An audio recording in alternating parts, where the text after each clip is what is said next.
মতো যোগ্যতা কি আমার বোনের নেই? আপনি আমার বোনকে গ্রহণ করুন। আমার জীবনে সঠিক সিদ্ধান্ত নিতে পারলাম না, আপনারা আমাকে ক্ষমা করবেন। আমার জীবনের কোনো সিদ্ধান্তই কাউকে দিতে হবে না। তাই আজকে আমার জীবনের চরম সিদ্ধান্তটা আমি নিজেই নিলাম। পূর্ণিমার জীবনের ভাগ্যা কাছে আজ অমাবস্যার চাঁদ নেমে গেছে দাদা।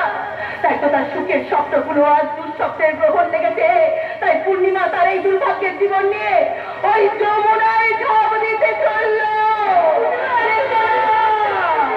দেখো না দাদা, দেখো না, তোমরা ভালো থেকো, তোমরা সবাই সুখে থেকো।